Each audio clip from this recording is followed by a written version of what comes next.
جھوٹ، غیبت اور اس کو نشر کرنا، یہ ایک ہمارا عام مزاج بن چکا ہوا ہے، جس سے نہ کوئی اجتناب کرتا ہے، اور جس کے ایک اچھے خاصے نیک لوگ وہ بھی اس کا شکار ہوتے ہیں۔ پہلے میں حافظ حنین صاحب سے پوچھوں گا کہ تہمت کے حوالے سے ہمارا دین کیا کہتا ہے، کہ اگر جب ہم کسی کے اوپر تہمت لگاتے ہیں اور تہمت کے بعد اس تہمت کو نشر کرتے ہیں، تو پہلے تو میں یہ چاہوں گا کہ آپ مجھے بتائیں کہ تہمت لگانا، کسی پہ جھوٹا الزام لگانا، اس کے حوالے سے ہمارا دین کیا کہتا ہے؟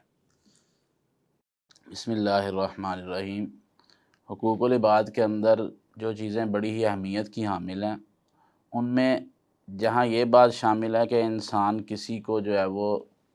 اپنے ہاتھ سے کوئی اذیت نہ دے، یعنی اس کی جان کو اپنے ہاتھ سے محفوظ رکھے، یعنی اپنے ہاتھ سے کسی کے کو کوئی زخم نہ لگائے، کسی کو اپنے ہاتھ سے جو ہے وہ مارے نہ، یعنی جسمانی تشدد نہ کرے۔ اسی طرح دین کے اندر یہ بات بھی ضروری ہے کہ جس طرح باقی لوگوں کی جانیں آپ کے ہاتھ سے محفوظ ہونی چاہیے، اسی طرح باقی لوگوں کی عزتیں آپ کی زبانوں سے لازماً محفوظ ہونی چاہیے۔ ٹھیک، اللہ کے نبی صلی اللہ علیہ وآلہ وسلم نے جو آخری حج کے موقع کے اوپر اپنی زندگی کا جو حج کیا آپ نے، اس میں جو آپ نے خطبہ ارشاد فرمایا، اس میں یہ بات واضح طور پہ فرما دی تھی، کل المسلم علی المسلم حرام دمہ و مالہ و عرضہ، کہ جس طرح ایک مسلمان کا دوسرے مسلمان پہ خون حرام ہے، بالکل اسی، اور جس طرح اس کا مال حرام ہے، اسی طرح اس کی عزت بھی دوسرے مسلمان کے لیے حرام ہے۔ کوئی بھی مسلمان، کسی بھی مسلمان کی عزت ہمارے لیے جائز نہیں ہو سکتی، جس طرح مال اور جس طرح خون جو ہے وہ حرام ہے، بالکل اس طرح عزت بھی ہمارے لیے حرام ہے۔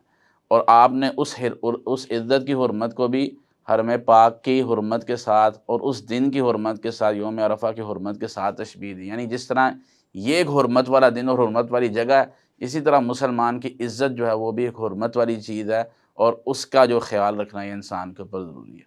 اور جو چیزیں عزت کے، کسی مسلمان کی عزت کی حفاظت کے خلاف جاتی ہیں، ان میں ایک بہت اہم بات یہ ہے کہ انسان کسی کے اوپر وہ بات لگائے، اس کے ذمہ وہ بات لگائے جو اس کے اوپر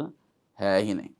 اگر انسان کسی کے ذمہ وہ بات لگاتا ہے جو عیب اس میں پایا جاتا ہے،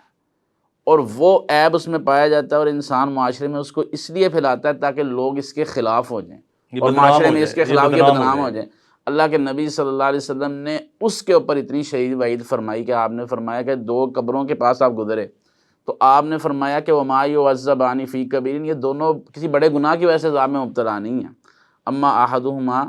فکان یمشی بالنمیمہ، ان میں سے جو پہلا آدمی تھا وہ چغل خور تھا۔ کیا مطلب چغل خور؟ چغل خور کا معنی کیا ہے کہ انسان کسی کا عیب معاشرے میں اس لیے بیان کرے تاکہ لوگوں کے درمیان کیا ہو، آپس میں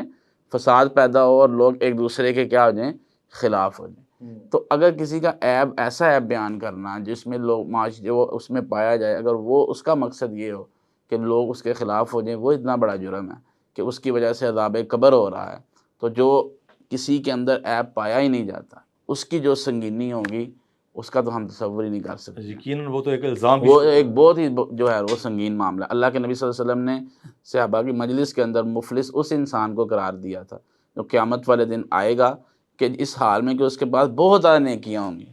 لیکن اس کے جو آپ نے جرم بتائے کہ وہ مفلس اور کنگال کیوں ہوگا، اکلا مال ھذا، سفک دم ھذا وقذف ھذا، کسی کا اس نے خون بہایا ہوگا، کسی کو اس نے قتل کیا ہوگا، کسی کا اس نے مال کھایا ہوگا، اور ان جرائم کے ساتھ اللہ کے نبی صلی اللہ علیہ وسلم نے جو مزید جرم بیان کیا وہ کیا کہ کسی کے اوپر اس نے جھوٹا الزام لگایا۔